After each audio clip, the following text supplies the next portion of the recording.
So I'm having a pretty hard time tonight. It's somewhere around 1 o'clock in the morning. I'm really tired. Been awake since about 6. I've only been getting between 4 and 6 hours of sleep a night for the last 6 months, but especially this last month.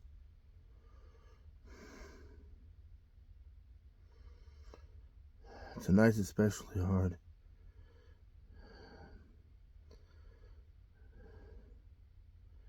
My chest has been hurting, my stomach's been churning. Anxiety, of course. Of course, the panic attacks. I don't know what to do about any of that. Till I got married, I'd never experienced a panic attack or an anxiety attack, just frustration and anger ever.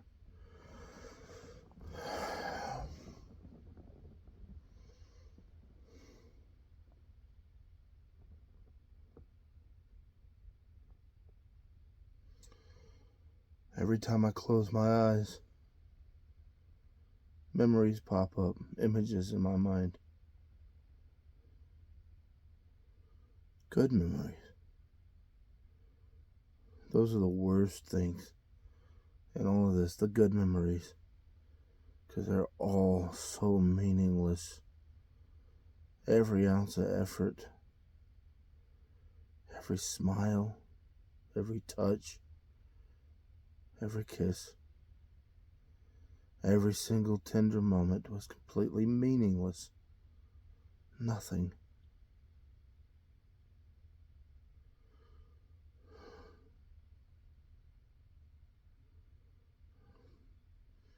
I remember being in bed with her. Feel of her body.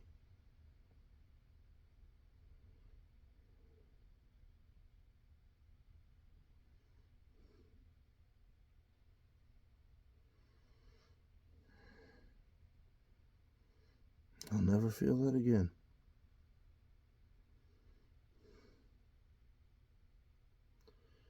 It's so bad that I'll close my eyes.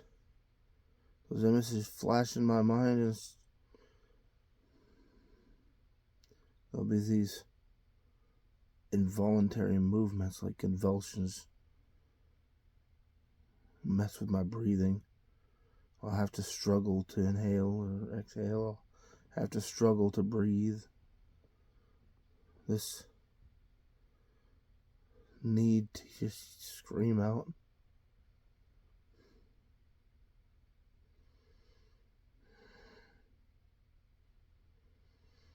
I've never felt so helpless in all my life.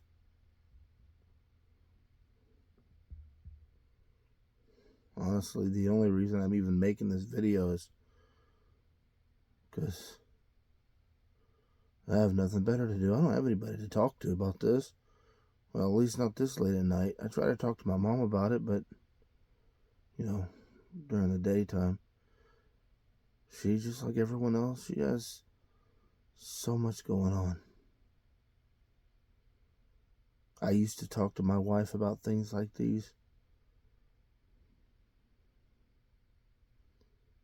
Half the time she just make it about how terrible I am, or she'd end up using it against me later.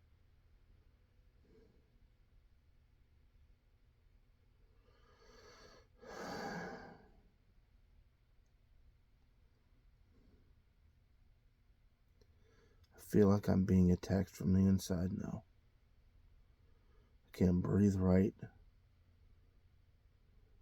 I always have indigestion whether I eat or not. Doesn't matter what I eat. I can drink water and it's still the same thing. I'm only assuming that it's because of stress.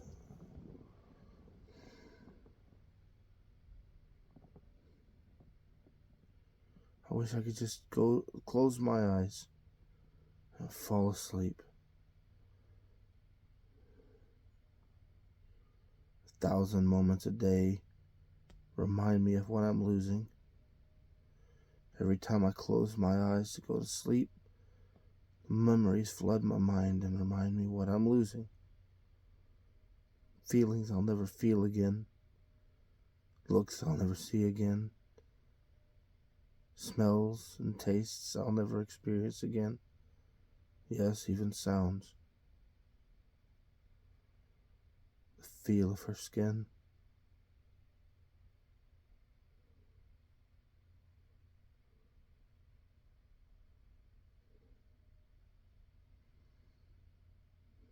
She's a little overweight, which sounds like a really bad thing to say, but I say that because it's important for the next thing I'm going to say. I've always had a thing for women with a little bit of a belly. Yeah, the muscles are nice and everything, you see the six pack and all that. Sure. But I like the feeling and the look, a little bit of belly. I like to put my hand on her belly and grab the fatty part. Yeah, I know that sounds really weird. Sounds kind of wrong coming out of my mouth, but everybody's got their preferences. There's just a different feeling whenever you grab her belly and you can feel it in your hand. It's not just there. It's like grabbing a piece of the person, not just the meat, not just the flesh.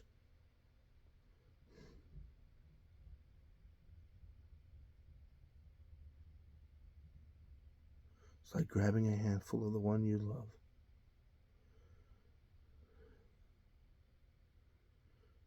You can feel everything in them.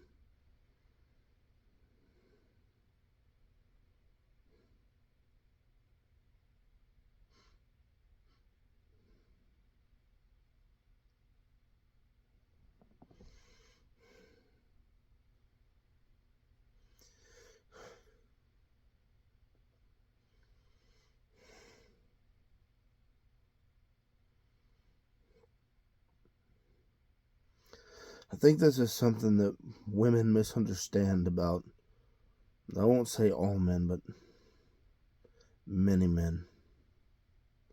It's that women aren't just, whenever a man marries a woman, it's not just a good time whenever you want it.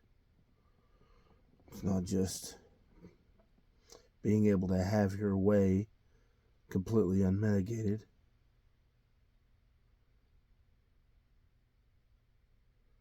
It's not being able to have that kind of activity on tap.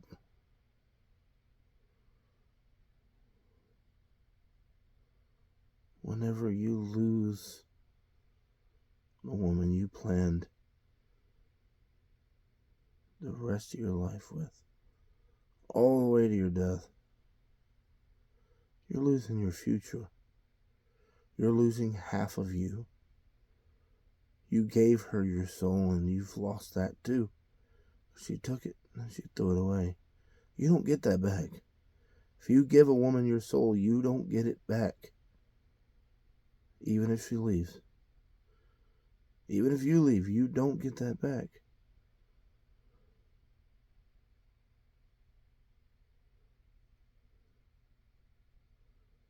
That's just from the relationship part. We have 4 kids together. And she's definitely using them as weapons. Doing her absolute best to keep me on a leash.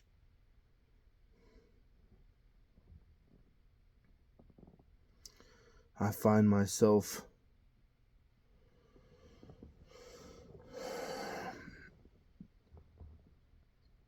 sifting through the memes and the videos and reels on Facebook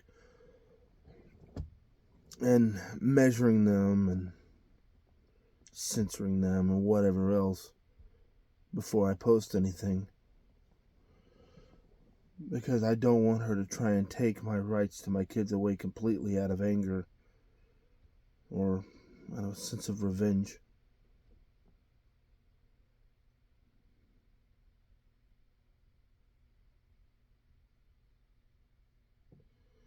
And I don't need her to destroy any more people's opinion of me. She has started a smear campaign that is very, very unpleasant.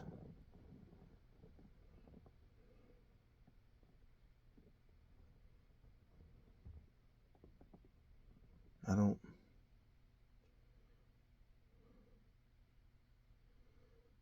don't want to make anything any harder for me than it has to be. I'm already living in a camper in the middle of nowhere. Jobless. Having to deal with the worst thing that has ever happened to me in my entire life.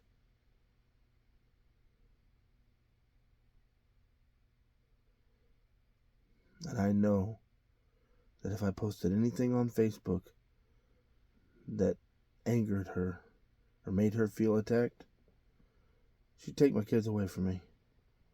And she would just absolutely devastate my reputation everywhere she had the opportunity.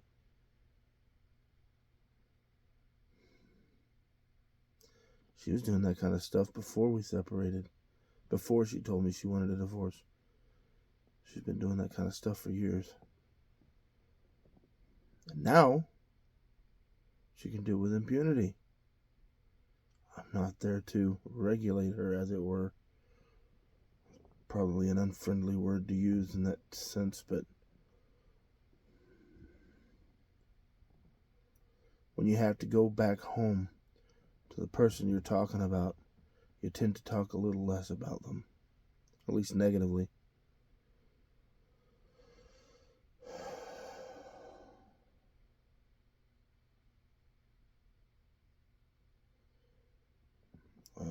I don't know how to deal with these panic attacks and anxiety attacks and the flashes of memory that cause my body to convulse.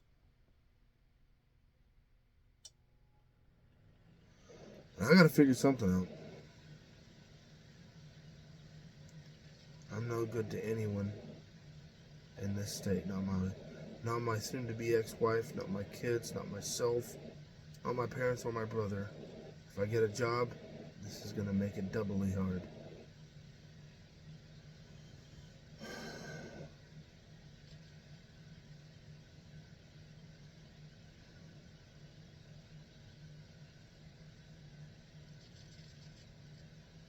I don't understand how it could possibly be so hard for someone to admit they're wrong about something, that they would absolutely destroy a human being just to avoid the accountability. It doesn't make sense to me.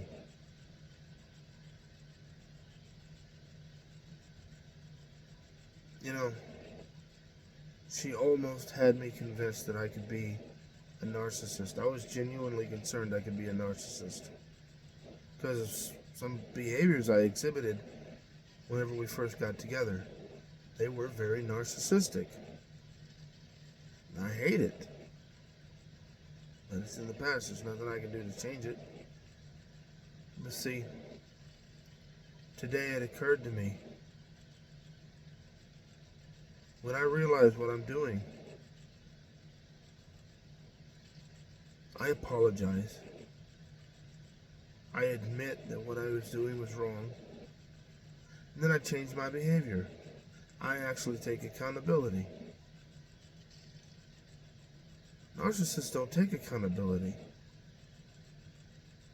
They don't sacrifice, and I've sacrificed a lot. They don't actually care what happens to other people.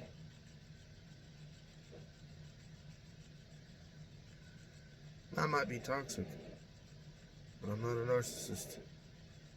I am convinced. I just got to figure out what I am so I can figure out how to manage myself.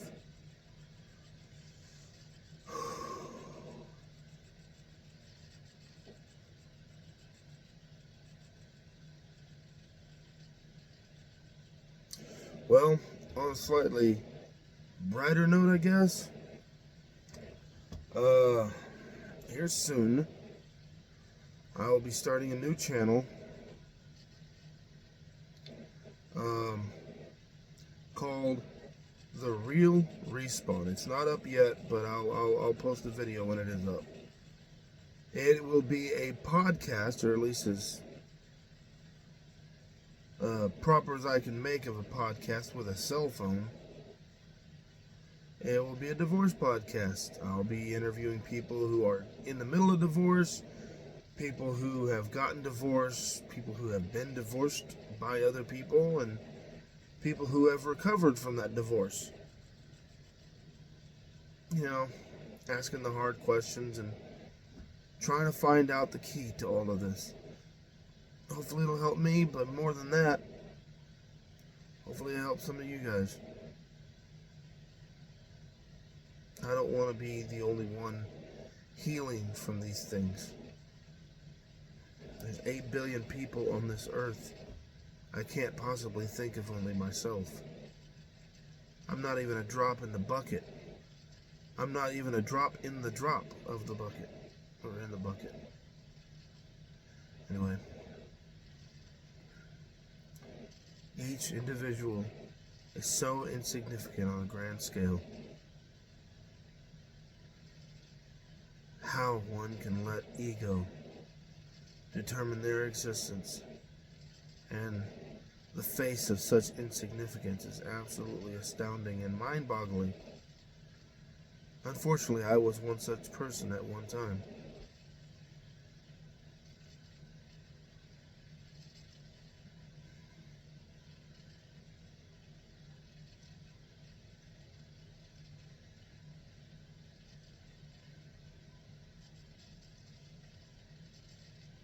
Save that story for another time. Well, I managed to waste almost 20 minutes of time. I'm not any more tired, nor am I any more ready to go to sleep. Sure wouldn't mind being able to. Well, it'll probably be daylight when you guys watch this video. If you watch the video, I haven't been getting many views. I'm not sure what's going on, but I don't know. Maybe I'll figure it out. Maybe it's just a low spot in YouTube in general. Everyone have a good night.